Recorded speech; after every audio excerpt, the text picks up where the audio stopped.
It's been a while since I made something live, but I haven't even got it loaded.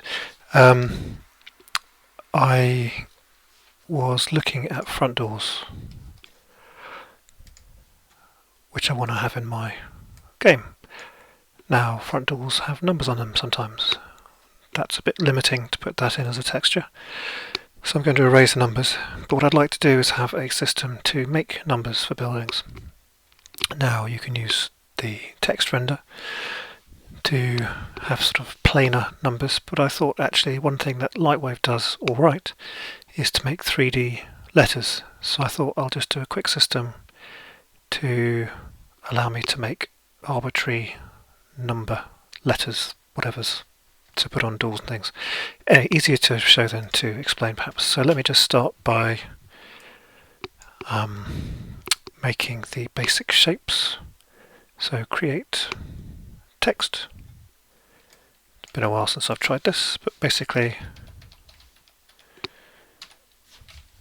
that's what I want. And you can see that it's a bit odd. So I remember having problems with this before. There should be an easy way to combine these two shapes. So a Boolean subtract doesn't work. It's got to be some kind of 3D shape. So I think the best fix is to probably do something like this. So I'm going to have to make solid shapes. So I'm going to bevel that one. Do we call that? So I want the middle bit to stick out.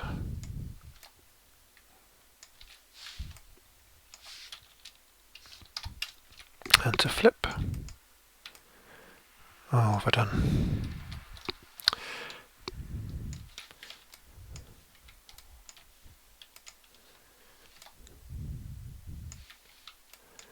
So that has made a solid cutout shape.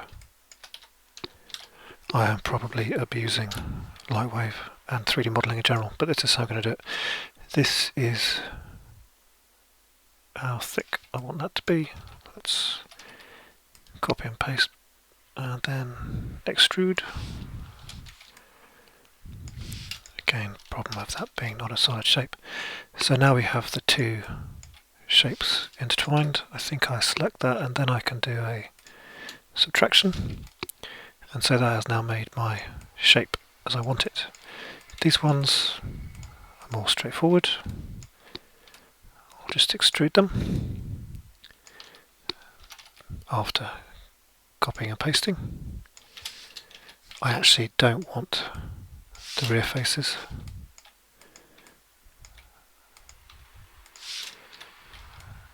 So there we go. And here we have the same issue. Let's just pop that there.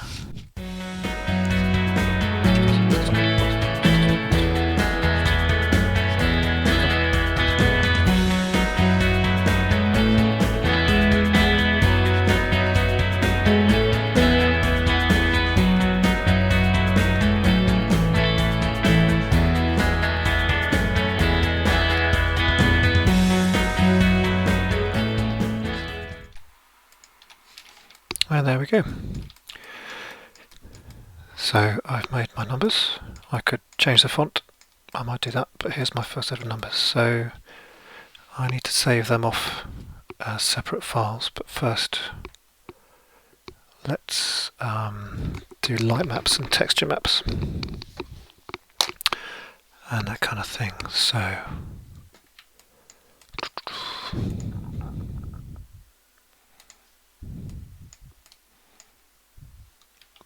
light map I'll do per separate number, but let's do these. I just want to put any old, so that's a bit messy, but what I could do is round this stuff off, but you know it's going to be so small it'll just be fine. What sort of polygon count we've got? No, yeah, I don't want it to be too heavy on the polygon, so I'm going to keep it like this for now. and I'm just going to increase the scale because most materials just works a bit better.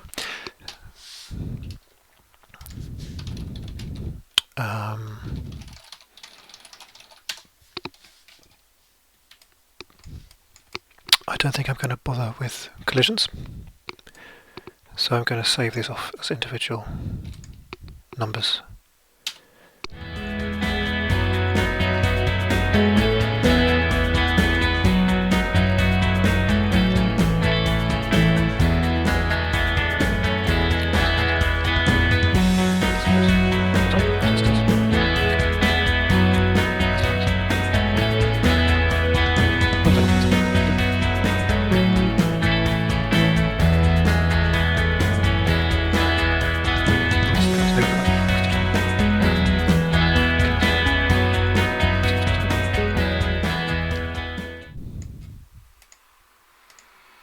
I'll see you in a minute. Right, so I'm now in Unreal Editor. Let's get these meshes in.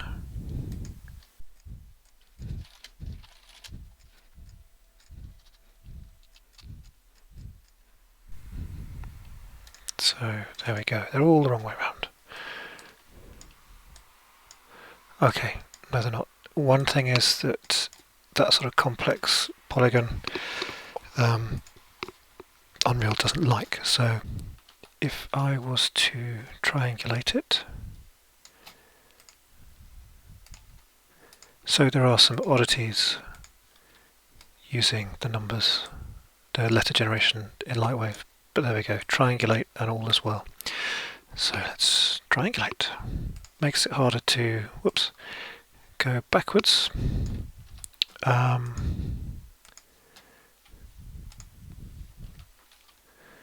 So harder to edit that now in a useful way, but let's see.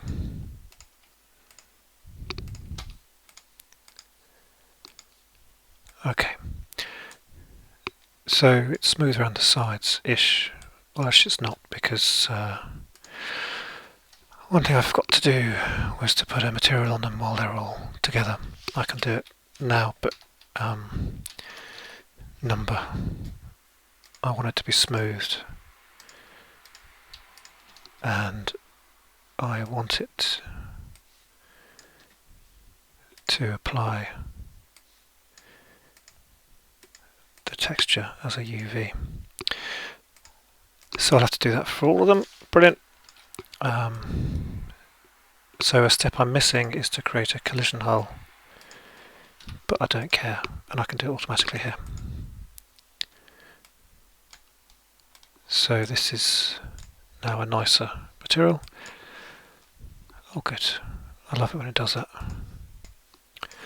And just finishing up importing these things.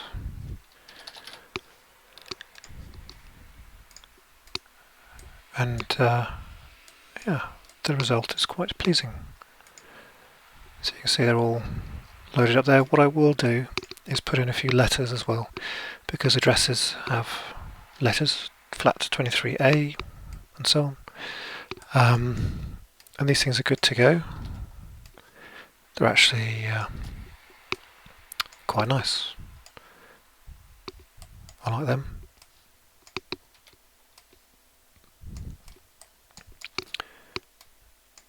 And this works for letters as well. So your corporate headquarter on shiny chrome. That didn't take long, but we can do better. We can do better. Just going to save that off. So what I think I'm going to do is make a general purpose blueprint to put letters in places. I can then refine it because I have systems in this particular map and this particular test system where I have containers. This is tied up with my random prop system. I actually, in a quite convoluted way, define numbers for things. Or maybe I've broken that. But this is assigned a number, so I can actually automatically pull off the house number and generate it on a... Oh, I'll just do it, it'll be easy to show you. I'm going to make the blueprint here for convenience. I just want to make a actor blueprint.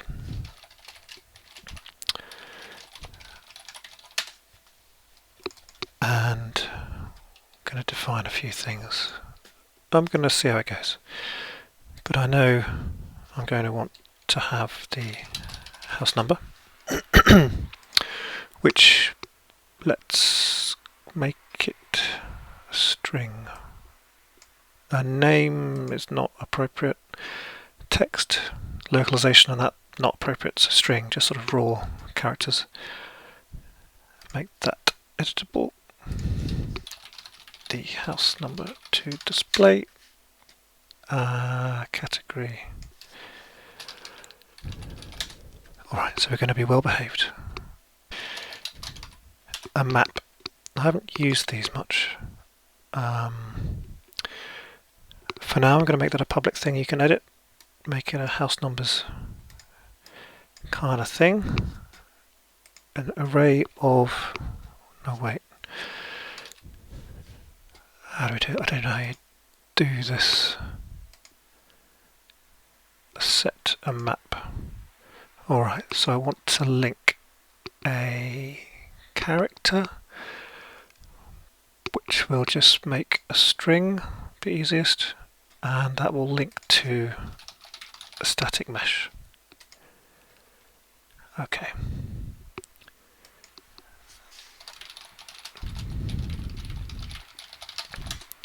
So I'm going to compile that and we'll see what kind of thing we have here. So 0 links to -0. Alright, so we can fill this up. And the system finds that you can access all the characters. This is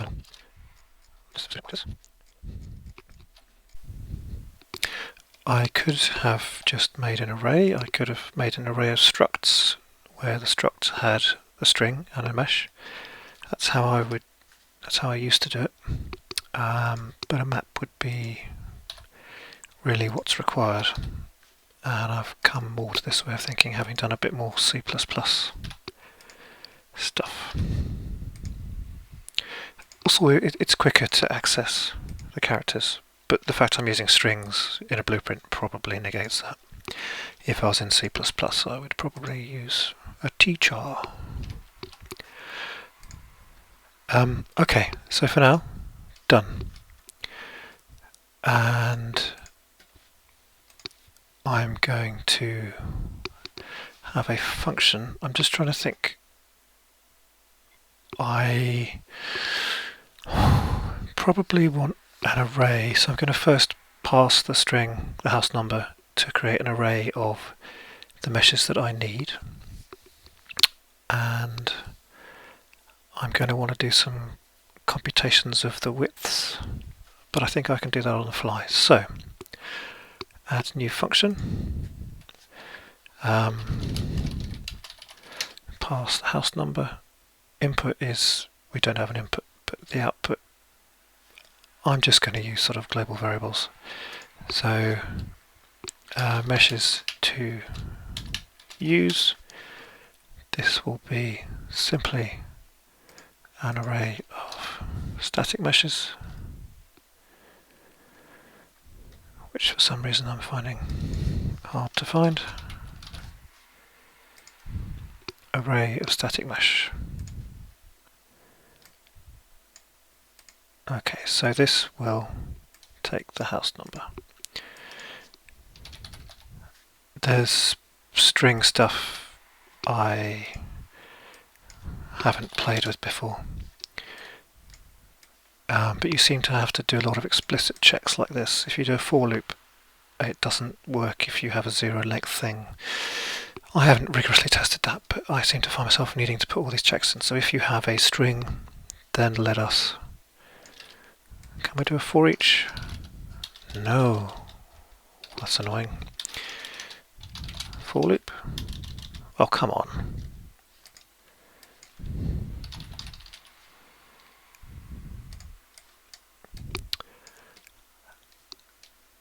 So the length will be, I'm going to be horrible and start as 1. So if there's one character in the string, this will loop once, that's what we want. Do we ever get character? I mean, what I really want is a sort of mid-string. So that's what we'll do. And it will take one character from... Oh, now is it 0? Does it start at 0? Let's find out.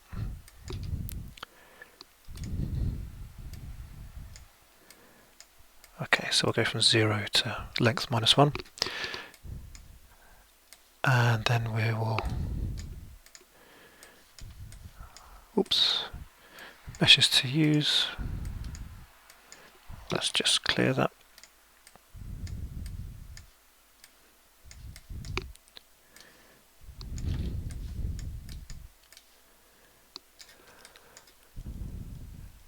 And find.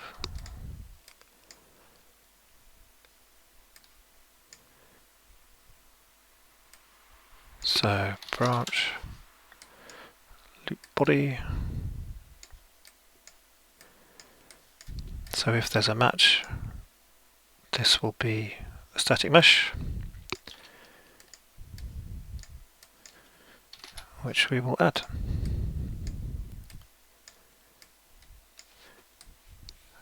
So at the end of this, meshes to use should contain all of the right meshes. I'm going to do this in a non-optimal way, but should be an easier way to do it. Maybe I should be passing stuff around to the references, but I'm just going to take it as a given that all this stuff is set up right. So we're going to get... Oh, well, first of all we need to... Okay. So we're going to be sensible, and we're going to check that we have something in our array. And if we do, we're going to for each this fella.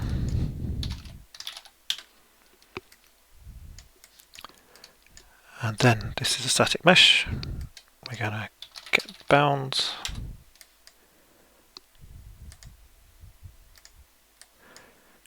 And I really want to know the extent, and I really want to know, it's either the x or the y. Let's look at this. X, so I want to know the x. I'm going to make another variable.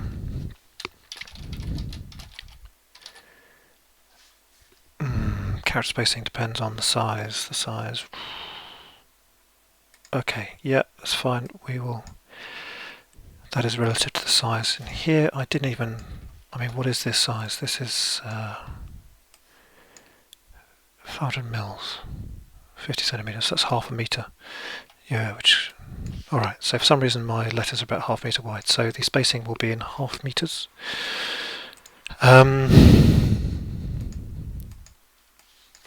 Spacing between letters. Ideally, it would be some kind of proportional measure, but you know, it is what it is. Float. We'll fiddle with that later. I want to... Okay, let's think about this. Mesh, the mesh's width, we're going to return total width.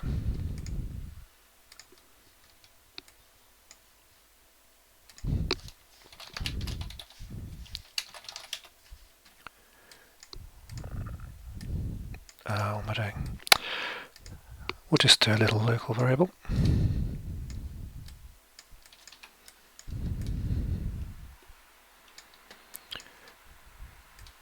And you could sort of stretch this out along here, but the thing is, Sometimes this stuff goes a bit funny in terms of the sequencing because this isn't executed. It can just, when you're updating this local stuff, it can be a bit funny sometimes. I can't quite express that properly, but I try to always get and then set without doing clever stuff by linking it to other instances of using this variable. I've come a cropper before.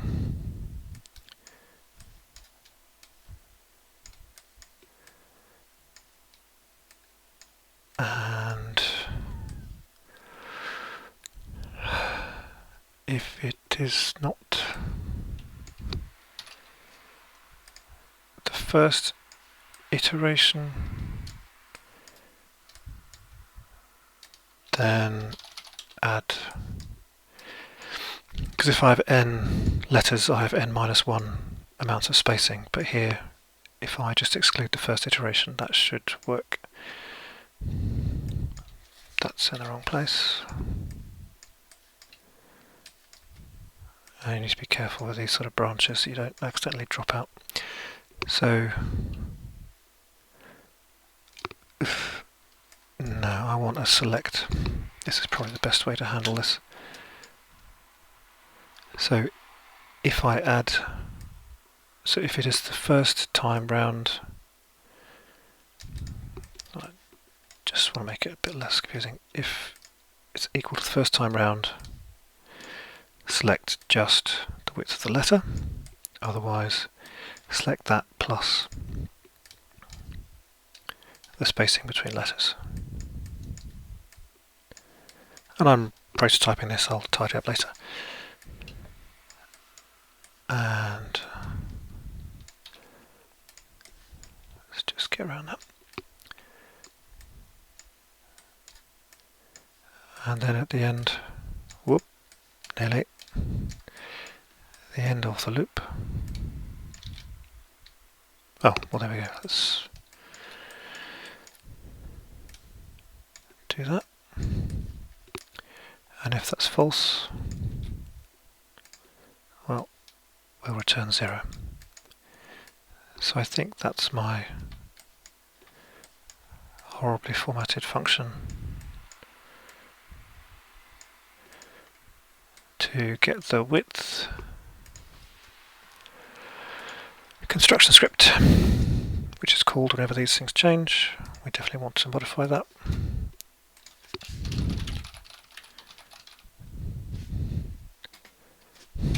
Typical.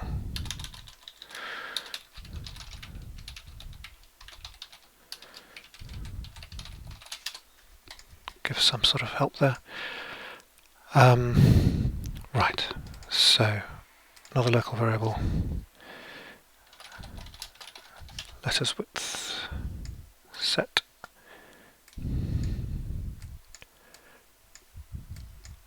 We're going to want this.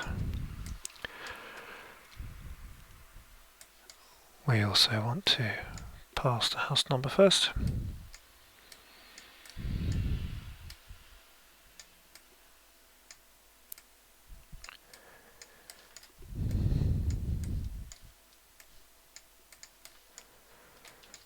Again, tediously long. There must be a better way to do this, a more concise way to do this, a less frustrating way to do this.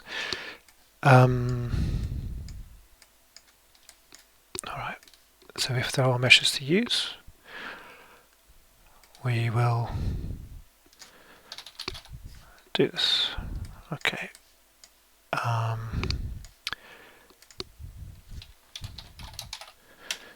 Current X.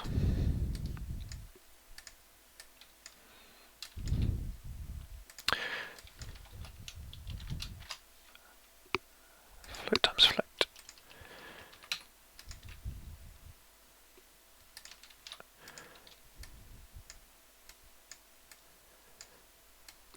So current X is where we start making the meshes. If there's no meshes, we just ignore that. Okay.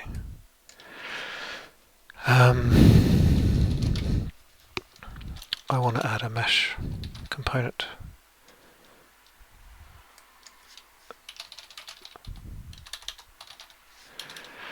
How do I create a component? There. Okay.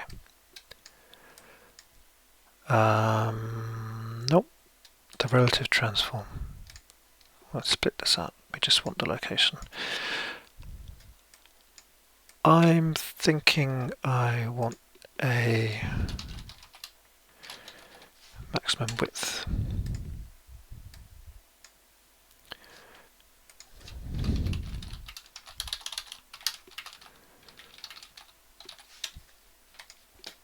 So we can have an arbitrary length of digits, which may be a disaster. If that's 0, no limit.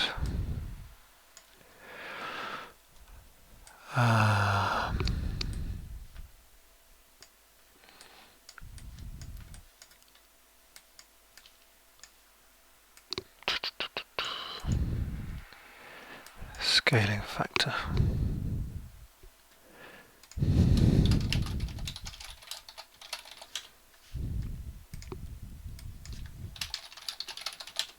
Again, I could probably pass stuff to it, but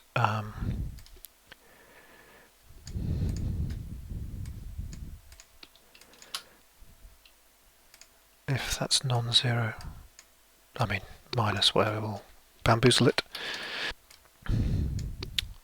I tend to like selects for these.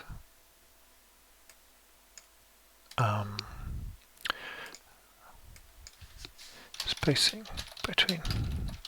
I'm going to try and be good. If it's not above 0, then we just want the same thing. If it is, let's see, the scaling factor will be something like that. Oh, 1. So if the spacing between letters is bigger than the maximum width, so if that's 1 and that's 2, we want to scale by half. We need to not pass silly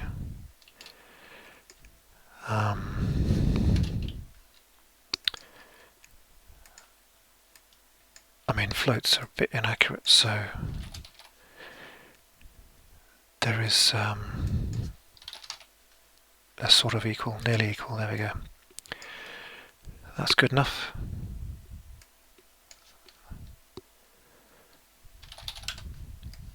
I'm doing a branch this time. I don't like the philosophy of doing a division by 0 even if I'm not going to use it. So if it's nearly equal, then just scale it as it is. It's probably a bullshit result. Otherwise, do that.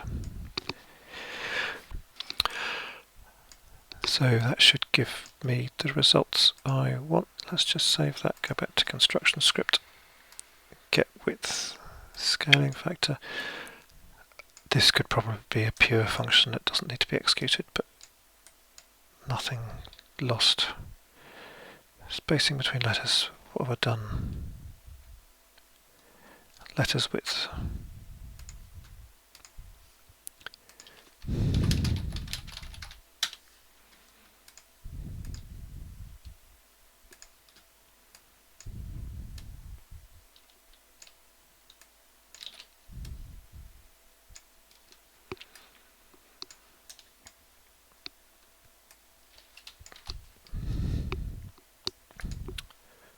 So let us apply the scaling factor, which I'm going to need later on, I think.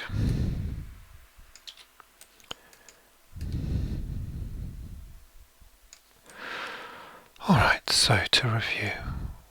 Okay, so we've. Could be running complex, is that? The transformation is complex. Let's do it again. And this we need here. I'm going to add. Right, let's test.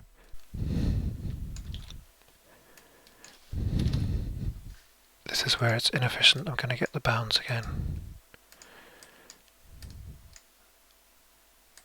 And the extent plus that times the scaling factor.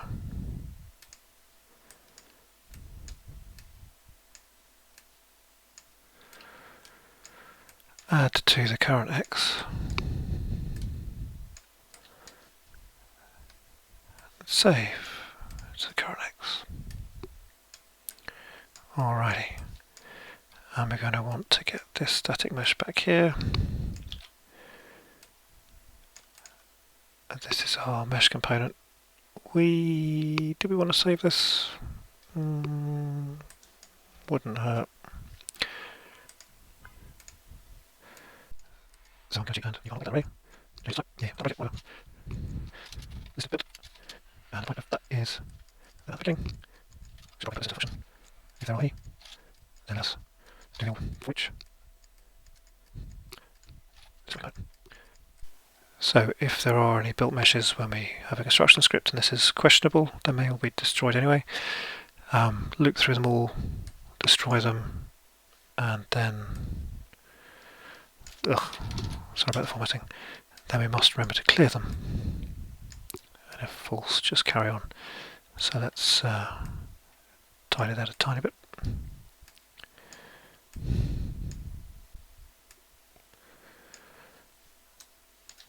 And so we know at this point we have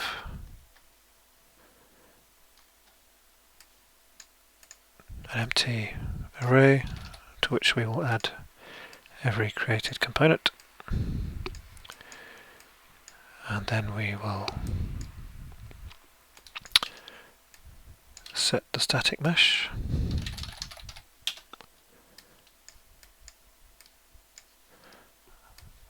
With this one. So I've got similar sort of code on my spline mesh generator. You make the component, you set the static mesh. Did it work? Don't care.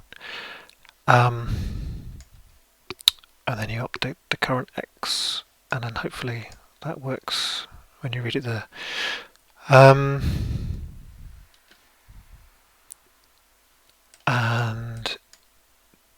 we will have to set the scale. So that is the scaling factor.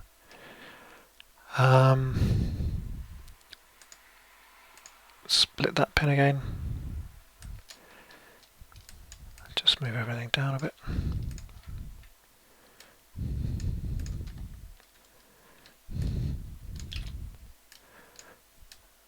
Scale everything uniformly.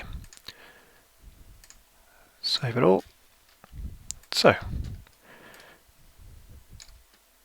I think house numbers 23.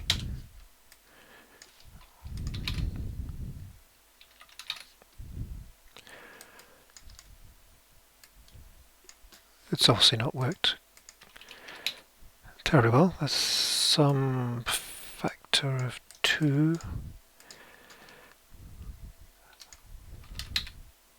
You can see that's nice. Maximum width 1 meter. Nice, nice. Oh, it's nice when it actually works.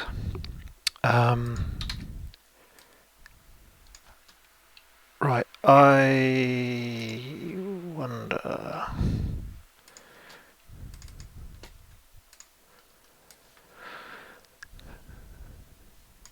So the current X is where you make it. The bounds.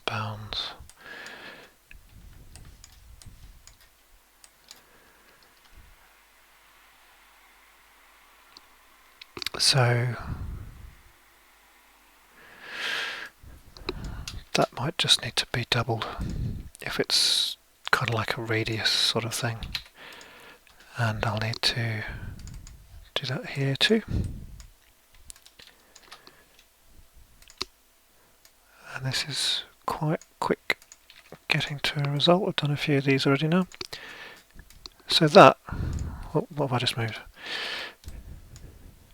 That is working exactly as planned. It's got them nudged up very close together. 0, 1, 2, 3, 4, 5, 6, 7, 8, 9. Oh. Maximum width I'm very excited by this. It's basically working. So for a door, yeah, let's say, or for a house.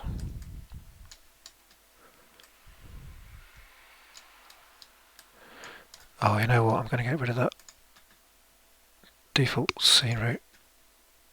Well, we'll just turn it off. No, it can never be turned off. Gonna have to work on that. Okay.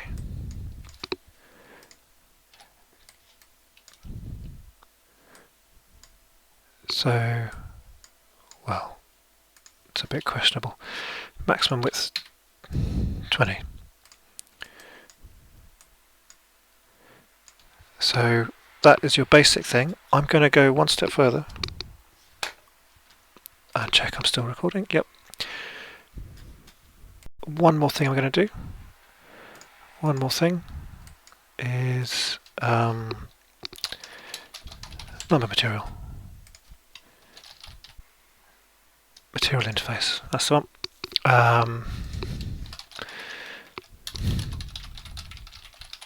We know they only have one material. I'm going to be lazy and just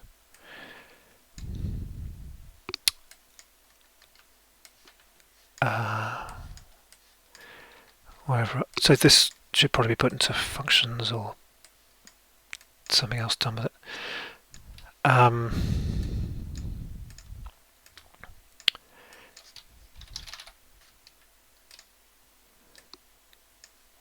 It gets very messy with the valid stuff.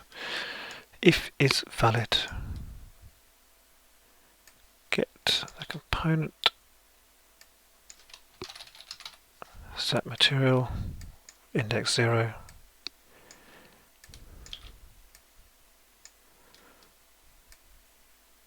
If it's not valid,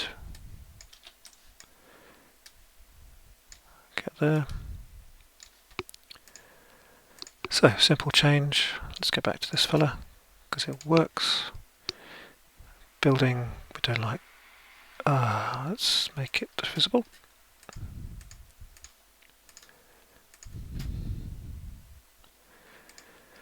And gold. Well, hard to see, but oh yeah, completely not working. There we go. So that was fairly simple. Let's make it easier to see. And yeah, concrete, why not? So that's a fairly flexible system made in a few minutes. Okay, cheers, bye.